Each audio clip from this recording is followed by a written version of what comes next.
My dear readers, کیسے ہیں آپ سب؟ آپ پڑھ رہے ہیں novel.com۔ میں ہوں آپ کی رائٹر اور نیریٹر انیسہ بطول۔ آپ مجھے روز کومنٹس کرتے ہیں کہ میں سٹوری بہت لیٹ اپلوڈ کرتی ہوں۔ امید ہے سٹوری کہ بہت لیٹ اپلوڈ کرنے کی وجہ یہ ہے کہ مجھے خود سٹوری رائٹ کرنی ہوتی ہے اور پھر بعد میں اس سے مجھے خود اس کی ایڈیٹنگ وغیرہ کرنی ہوتی ہے، اور میں کوشش کرتی ہوں کہ میں اس کی اچھی سی ایڈیٹنگ کروں تاکہ آپ کو ناول پڑھنے میں، ریڈ کرنے میں مزہ آئے۔ اس لیے تھوڑا سا ٹائم لگ جاتا ہے، اور جو کہ میں کوشش کر رہی ہوں کہ میں بالکل بھی ٹائم نہ لگایا کروں، میں آپ کو ڈیلی کے ایپیسوڈز دیا کروں اور آپ میرا ساتھ دیتے رہیے گا تاکہ میں اس چیز میں بھی بالکل کامیاب ہو جاؤں، ٹھیک ہے؟ اور اب ہم چلتے ہیں اپنے ناول کی جانب۔ موجودہ دن آدھی رات کا وقت تھا۔ کالونی میں ایک ہی طرز کے مختلف بنگلے تھے، کھلی کھلی سڑکیں اور سامنے پارک جس میں اس وقت کوئی نظر نہیں آ رہا تھا۔ ہر بنگلے کے باہر گارڈ موجود تھا، لیکن زیادہ تر گارڈ اونگ رہے تھے۔ وہ یہاں ارتضیٰ افندی کا بنگلہ ڈھونڈ رہا تھا۔ وہ کالونی سے کافی پیچھے اپنی گاڑی پارک کر کے آیا تھا۔ رات کے اس پہر اتنی بے چینی تھی کہ وہ اس دشمن جاں کو دیکھنے کے لیے یہاں موجود تھا۔ اسے یاد تھا 2 دن پہلے جب وہ اس کے گھر تھی، تب کس طرح وہ اسے چھوڑ کر چلی گئی تھی۔ 2 دن پہلے کی وہ شام، سکندر ولا۔ ارتضیٰ، میرے خیال سے اب ہم جلد از جلد بچوں کا ولیمہ کر لیتے ہیں، اب تو سب کچھ بالکل ٹھیک ہو گیا ہے، سکندر صاحب ارتضیٰ افندی سے کہہ رہے تھے۔ وہ اب زرین کے باپ تھے تو اسی سے بات کرنی تھی۔ ہاں بالکل، آپ ٹھیک کہہ رہے ہیں، مجھے بھی آریان بہت عزیز ہے، میرے ہاتھوں میں بڑا ہوا ہے، لیکن پھر بھی اس ہفتے کو زیادہ بہتر نہیں ہے۔ ابھی تو مجھے میری بیٹی ملی ہے، میں آپ کو 2 سے 3 دن میں بتا دوں گا۔ کیوں بیٹا، آپ کیا چاہتی ہیں؟ وہ زرین کے بالوں پہ ہاتھ پھیرتے کہہ رہے تھے۔ وہ کیا کہتی، زندگی کے اتنے سال اس نے بنا کسی سہارے کے گزارے تھے، اب اچانک سے زندگی اسے ایک نئے دوراہے پر لا کھڑا کر چکی تھی۔ لیکن سامنے بیٹھا شخص اس کا باپ تھا، بزدل تو وہ ہمیشہ سے ہی تھی۔ وہ ایک نظر آریان کی طرف ڈالے۔ ہاں، میں سر ہلا گئی، اور آریان کے ہونٹوں پہ ایک تلخ مسکراہٹ آ گئی تھی، جبکہ ارتضیٰ افندی اس کا ماتھا چوم رہے تھے۔ سکندر صاحب چپ کر گئے تھے، اب وہ کیا کہتے؟ ان کی کوشش تھی کہ ولیمہ ہفتے کو ہی ہو، لیکن ارتضیٰ افندی نے سوچنے کا وقت لے لیا تھا۔ وہ آریان کو آنکھوں ہی آنکھوں میں چپ رہنے کا کہہ رہے تھے۔ یہ بہت نازک معاملہ تھا۔ اچھا چلے، بہت باتیں ہو گئیں، اب کھانا لگاتی ہوں، کھانا کھا لیں سب۔ آج تو مٹھائی منگواتی ہوں، اتنی خوشی کا دن ہے۔ مسز زہرا کچن میں چلی گئی تھی، جبکہ آریان سے ارتضیٰ افندی کو دیکھنا ہی مشکل لگ رہا تھا، اس لیے وہ لان میں چلا گیا تھا۔ اسے ارتضیٰ افندی کے گھر کا ایڈریس تو معلوم تھا، لیکن وہ پہلی بار ان کے گھر جا رہا تھا، وہ بھی اس طرح سے چوروں کی طرح۔ تبھی وہ اپنی مطلوبہ جگہ پہنچ گیا تھا۔ باہر بورڈ بھی لگا ہوا تھا، ارتضیٰ افندی۔ واہ ارتضیٰ افندی، پتہ نہیں کس کس کو مار کے لوٹ کے تم نے یہ شاندار گھر بنایا ہوگا، کاش کہ میں تمہاری اصلیت سب کے سامنے لا سکوں۔ باہر گارڈ بیٹھا تھا اور وہ جاگ بھی رہا تھا۔ اف، کیا مصیبت ہے، اسے دیکھ کر سخت بدمزہ ہوا تھا۔ ساری کالونی کے گارڈز سو رہے تھے اور یہ ایک ابھی تک جاگ رہا تھا، جاہل کہیں کا۔ وہ بیک سائڈ پہ کیمرے سے بچتا چلا گیا تھا۔ سر اٹھا کے اوپر دیکھا، اوپر کے دونوں کمروں کی لائٹس آن تھیں، ان میں سے ایک روم میں زرین ہوگی۔ وہ پائپ کو دیکھتا اس کے ذریعے اوپر جانے لگا تھا۔ 2 دفعہ تو وہ گرنے لگا تھا، اگر وہ گر جاتا تو شاید وہ کبھی کھڑا نہ ہو پاتا۔ وہ بمشکل پائپ سے ہوتا بالکونی میں اترا تھا۔ وہ دل میں دعا کر رہا تھا کہ یہی کمرہ زرین کا ہو، لیکن یہ بھی کہاں ممکن تھا۔ ڈرتے ڈرتے اندر دیکھا تو سامنے ہی ارتضیٰ افندی کتاب پڑھتے نظر آ رہے تھے، مطلب دوسرا کمرہ زرین کا ہی تھا۔ وہ ننگے پاؤں احتیاط سے ہوتا بالکونی کو پھلانگتا کوریڈور میں گیا تھا۔ بنگلہ صرف باہر سے نہیں، اندر سے بھی اپنے قیمتی ہونے کا بتا رہا تھا۔ ڈیکوریشن کے لیے جگہ جگہ بہت قیمتی امپورٹڈ چیزیں نظر آ رہی تھیں، اور پینٹنگز جو دیواروں پہ موجود تھیں وہ کسی آرٹسٹ کا شاہکار لگ رہی تھیں۔ کیمرے کا ہینڈل گھماتا وہ ہلکے سے سر اندر کرتا دیکھنے لگا تھا، لیکن اگلے ہی لمحے وہ اندر تھا، کیونکہ وہ دشمن جاں کمبل میں لپٹی سو رہی تھی۔ اے سی کی وجہ سے کمرہ ٹھنڈا تھا۔ وہ احتیاط سے کمرہ لاک کرتا اس کے بستر کے پاس آ کھڑا ہوا۔ وہی مہرون رنگ کا نائٹ گاؤن پہنے ہوئے تھے جو اس نے اسے خرید کر دیا تھا۔ کھلے بال سرہانے پر کسی آبشار کی طرح پڑے نظر آ رہے تھے۔ اس کے چہرے پر کچھ آوارہ لٹیں اس کے لبوں کو چوم رہی تھیں۔ وہی ملائم شفاف جلد۔ بھلا 2 دن میں کوئی کتنا بھی بدل سکتا تھا، یہ تو وہ تھا جسے 2 دن بھی 2 سال لگ رہے تھے۔ وہ آہستہ سے کمبل ہٹاتا اس کے پاس لیٹ گیا تھا، اپنا چہرہ اس کی گردن میں چھپا کے وہ اس کے جسم کی خوشبو اپنے اندر اتار رہا تھا۔ کتنی گہری نیند سو رہی تھی وہ۔ کتنے ہی پل وہ آنکھیں بند کیے اسے اپنی باہوں میں لیے چہرہ اس کی گردن میں چھپائے لیٹا رہا۔ وہ کما تھی اور وہ کنارے پہ کھڑا پیاسا۔ ہلکے سے وہ اس پہ اپنا وزن ڈالتا، اس کے ارد گرد اپنے مضبوط بازو جماتا، اس کے گداز لبوں کو نرمی سے اپنے لبوں میں لے گیا۔ لیکن اس کا لمس ملتے ہی اس کے اندر کا جنونی شخص جاگ اٹھا تھا۔ وہ اس کے لبوں کو اس طرح چوم رہا تھا جیسے آج ان کا سارا رس ہی پی جائے گا۔ دوسری طرف زرین کو اپنے اوپر کسی کا دباؤ محسوس ہوا، سانس بھی نہیں آ رہی تھی۔ مانوس سی خوشبو اس کے دماغ کو معاف کر رہی تھی۔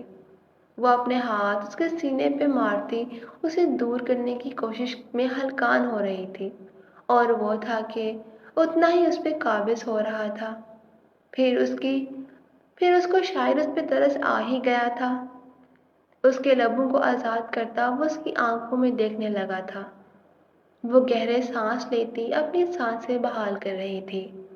مجھ سے دور رہ کر بہت سکون میں ہو تم، میں وہاں تڑپ رہا ہوں اور تم یہاں مزے میں سو رہی ہو، یہ تو غلط ہے جانا۔ وہ اپنے انگوٹھے کو اس کے لبوں پہ لگاتا کہہ رہا تھا۔ آپ یہاں اس وقت کیا کر رہے ہیں؟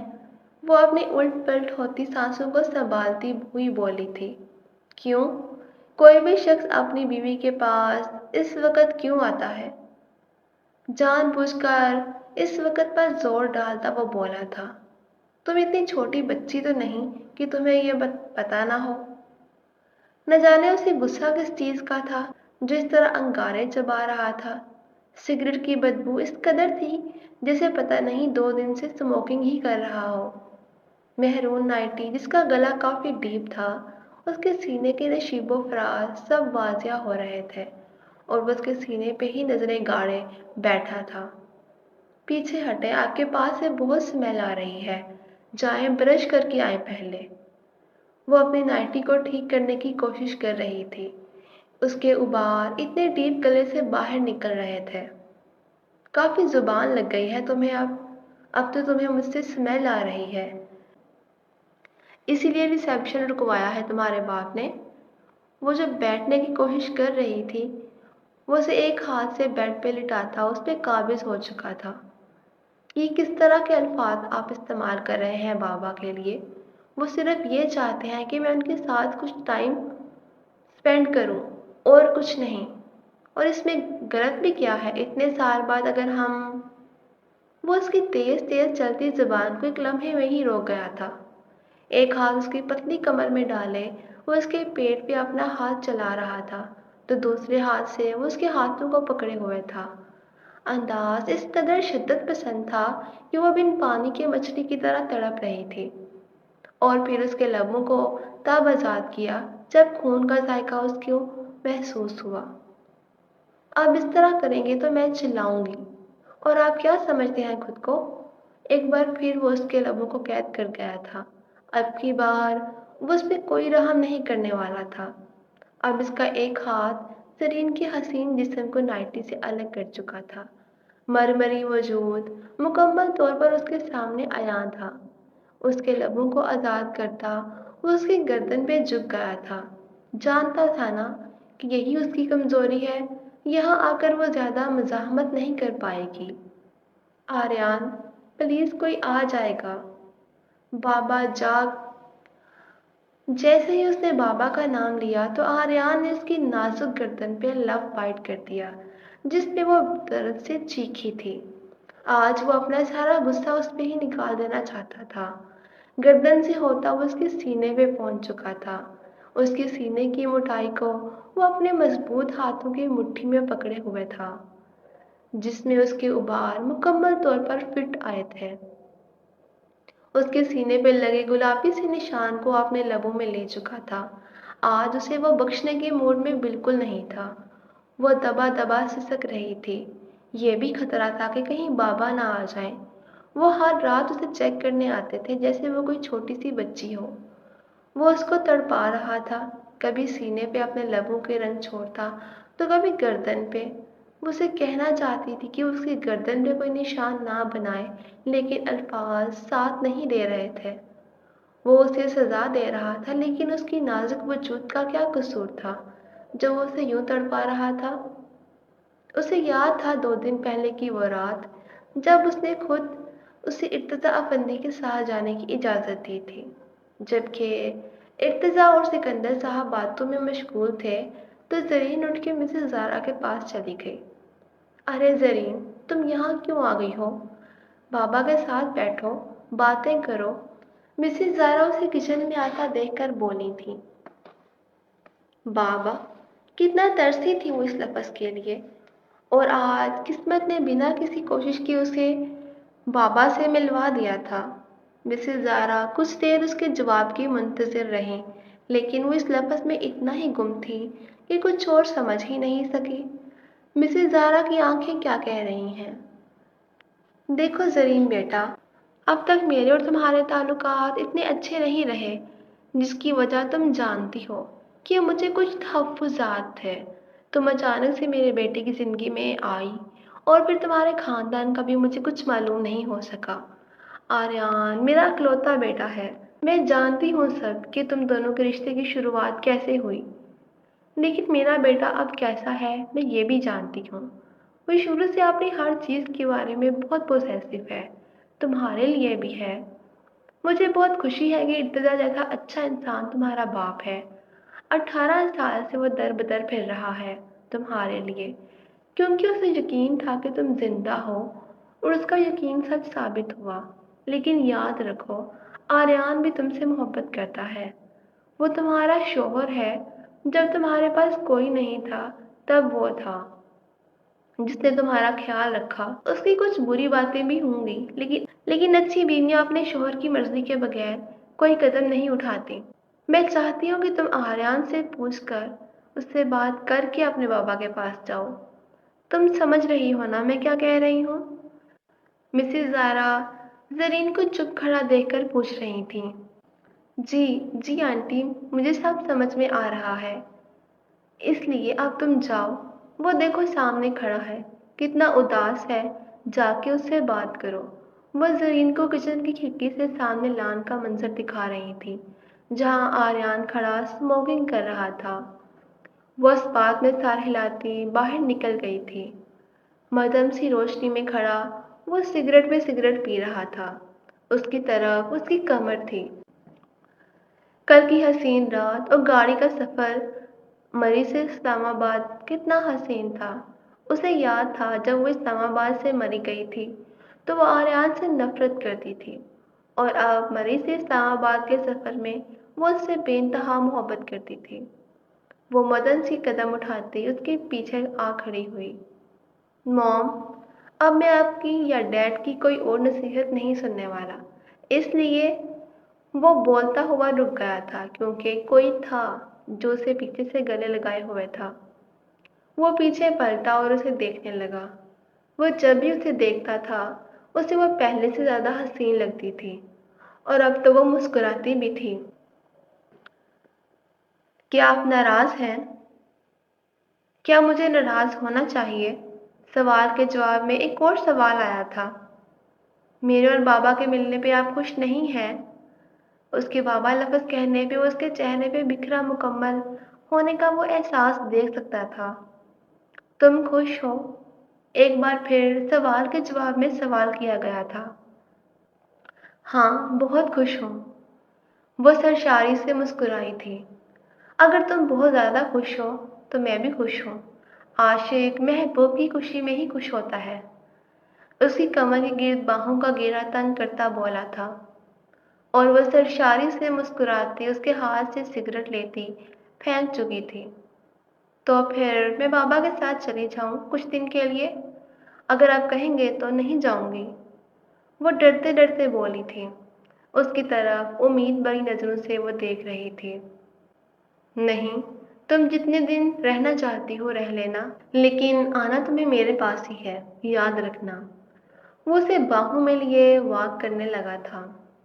یہ سارے پودے میں نے اپنے ہاتھوں سے لگائے ہیں۔ جو میں ہاسٹل میں سے گھر آتا تھا تب میں پودے اور پھول لگاتا تھا۔ اس طرف والے موم نے لگائے ہیں، وہ اسے بتا رہا تھا اور وہ غور سے سن رہی تھی۔ محبت ان کے درمیان مسکرا رہی تھی۔ کھڑکی سے مسز زارا بھی انہیں دیکھتے مسکرا رہی تھی۔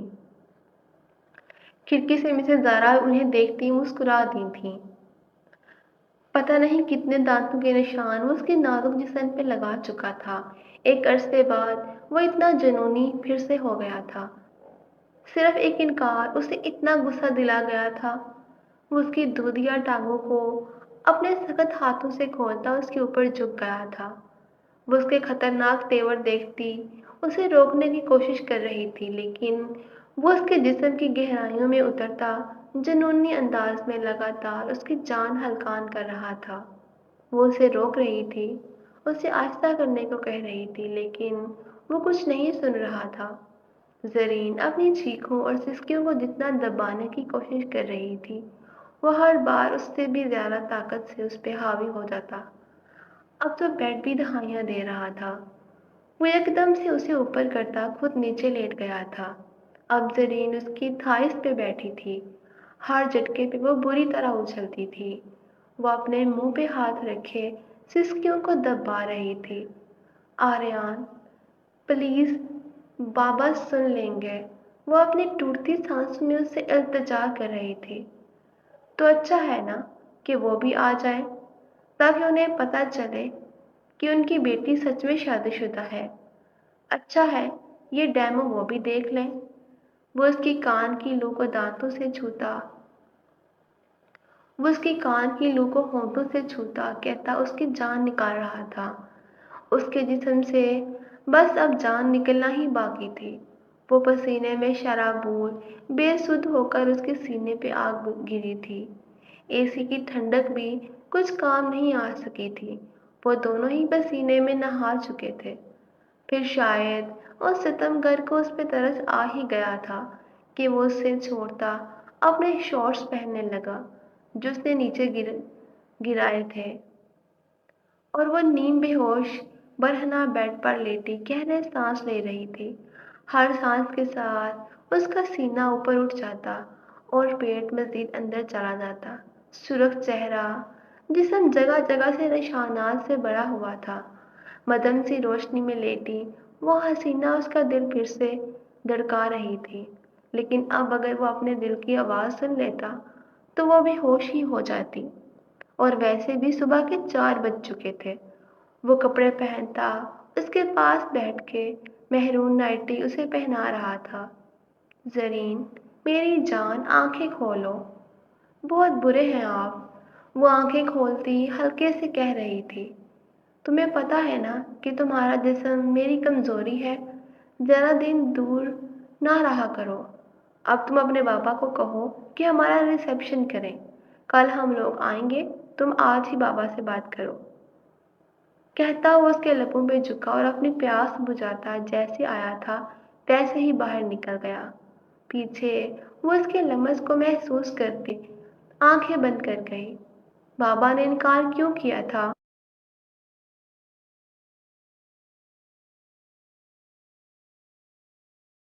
سکندر ولا کی شام سے اگلا دن، آفندی منزل۔ وہ اپنے کمرے میں بیٹھی تھی۔ یہ کمرہ تو اس کے گھر سے بھی بڑا تھا، جس گھر میں وہ اپنا سارا بچپن گزار کے آئی تھی۔ ایسے گھر اور کمرے کو تو وہ خواب میں بھی سوچ نہیں سکتی تھی۔ کل رات تو اسے نیند ہی نہیں آئی تھی، اگرچہ وہ اتنے عرصے سے آریان کے ساتھ ہی رہی تھی، لیکن پھر بھی جو ملکیت کا احساس اسے اس گھر میں آ کر ہوا تھا وہ اسے آریان کے پاس بھی نہیں ہوا تھا۔ یہ اس کے باپ کا گھر تھا، اس گھر کی وہ اکلوتی وارث تھی۔ ابھی وہ سوچ ہی رہی تھی کہ ارتضیٰ افندی دروازے پہ نوک کرتے اندر داخل ہوئے۔ وہ جلدی سے اٹھ کھڑی ہوئی تھی۔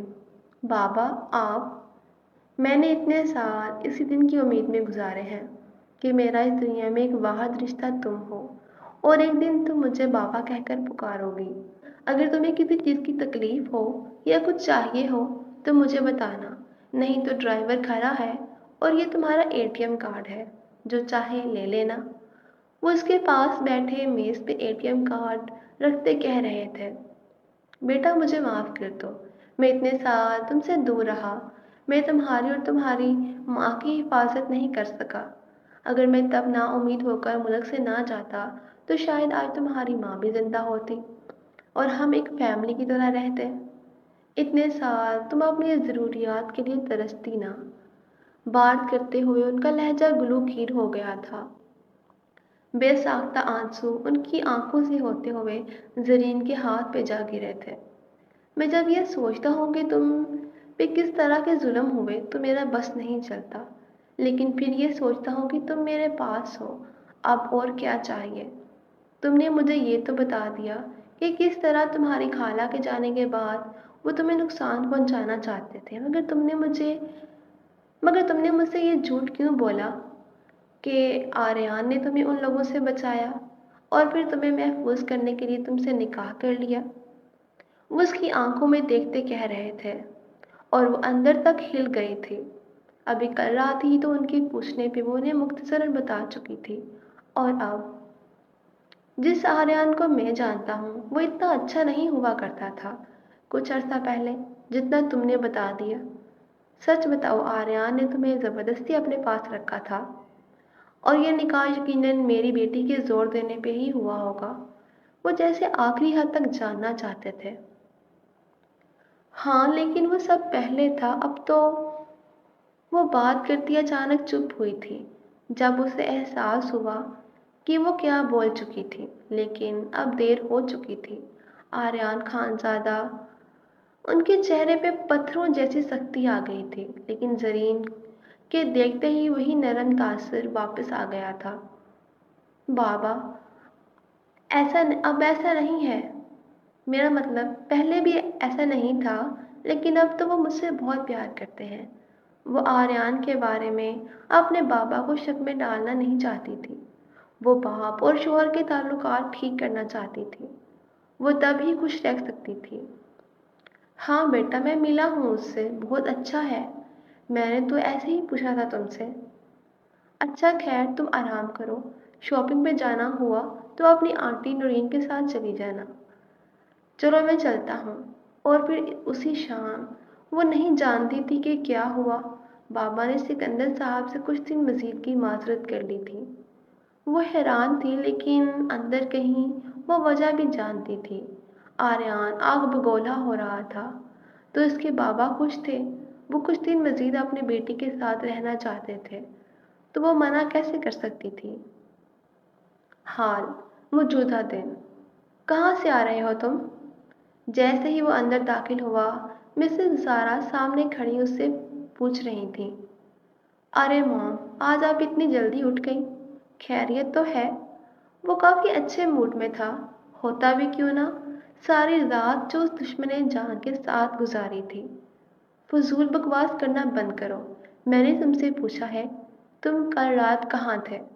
مسز زارا کافی غصے میں دکھائی دے رہی تھی۔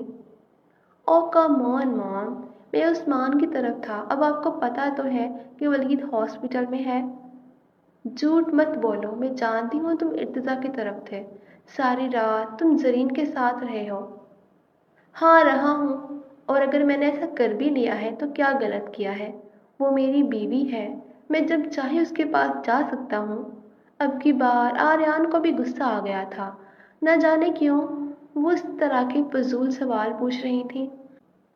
مسئلہ جانے کا نہیں ہے، مسئلہ جانے کے طریقے کا ہے۔ تم آدھی رات کو اس کے گھر گئے، دیواریں پھلانگ کے۔ تم کیا سمجھتے ہو وہ چھوٹا بچہ ہے جس کو پتہ نہیں چلے گا کہ تم آدھی رات کو اس کے گھر گئے، اس کی بیٹی کے کمرے میں گئے؟ آج صبح ہی ارتضیٰ افندی کا فون آیا تھا۔ وہ سخت غصے میں تھا۔ آریان کی یہ حرکت اسے بہت بری لگی تھی۔ اوہ، تو اسے پتہ چل گیا؟ پھر اسے پتہ چل گیا تھا تو آدھی رات کو ہی کیوں نہیں کمرے میں آ گیا؟ وہ آ کے دیکھ لیتا کہ میں کیا کر رہا ہوں۔ آریان کی اس بات پہ مسز زارا انتہائی غصے میں آ گئی تھی اور ایک تھپڑ اس کے منہ پہ رسید کر دیا تھا۔ ارتضیٰ بالکل صحیح ہے۔ اگر وہ تم سے اپنی بیٹی کی شادی نہیں کروانا چاہتا نا تو وہ بالکل ٹھیک کہتا ہے۔ تم جیسا بے شرم انسان میرا بیٹا ہے، میں یہ سوچ بھی نہیں سکتی۔ وہ کیا صحیح کر رہا ہے؟ وہ ارتضیٰ، آپ ایسے اس کی طرفداری کیوں کر رہی ہیں آخر؟ زرین بیوی ہے میری، میں چاہوں تو اسے ابھی کے ابھی اٹھا کے لا سکتا ہوں۔ اگر میں چپ ہوں تو صرف اور صرف اس کی عزت کی خاطر۔ مجھے مجبور نہ کریں کہ میں کوئی انتہائی قدم اٹھاؤں۔ تمہارے اندر ذرا سی بھی شرم باقی ہے تو اپنے باپ کا خیال کر لو۔ پہلے ہی ایک ہارٹ اٹیک آ چکا ہے، اب دوسرا اسے دلوا کے موت کے منہ میں نہ پہنچا دینا۔ مسز زارا صرف یہی نہیں رکی تھی، وہ کچھ اور بھی کہہ رہی تھی، جبکہ ان کی اس بات پہ وہ زخمی نظروں سے مسز زارا کو دیکھ رہا تھا۔ مت بھولو تم یہ بات کہ اگر ارتضیٰ کو یہ پتہ چل گیا کہ تم نے کیسے زرین کو اپنے فارم ہاؤس پہ رکھا، اور اگر وہ تمہیں نکاح کے لیے فورس نہ کرتی تو تم تو اسے اپنے دوستوں کے ساتھ مل بیٹھ کر کھانے والے تھے۔ مسز زارا کی یہ بات جیسے جلتی ہوئی آگ پہ تیل کا کام کر گئی تھی۔ وہ جو اندر سے پہلے ہی ٹوٹا ہوا تھا اور غصے میں تھا، ان کی یہ بات سن کر وہ اپنے آپے سے ہی باہر ہو گیا تھا۔ مجھے سمجھ نہیں آ رہا کہ کیا آپ میری ماں ہیں یا ارتضیٰ افندی کی بیوی ہیں؟ کیا مجھے ذرا سمجھا؟ ابھی وہ اپنی بات پوری ہی نہیں کر سکا تھا کہ مسز زارا نے ایک زوردار تھپڑ اس کے دوسرے گال پہ بھی رسید کر دیا تھا۔ اس سے کیا ہوگا؟ اس کی آنکھوں میں آنسو آ گئے تھے۔ نہ جانے یہ آنسو تھپڑ کے تھے، تھپڑ کے درد کے تھے، یا پھر ان الفاظ کے تھے جو مسز زارا نے کہے تھے۔ بہت تلخ مسکراہٹ لیے ان کی طرف دیکھتا آگے بڑھ گیا تھا، جبکہ مسز زارا اپنے ہاتھ کی طرف دیکھ رہی تھیں۔ ساری زندگی انہوں نے اپنے شہزادے جیسے بیٹے پہ کبھی انگلی بھی نہیں اٹھائی تھی، اور آج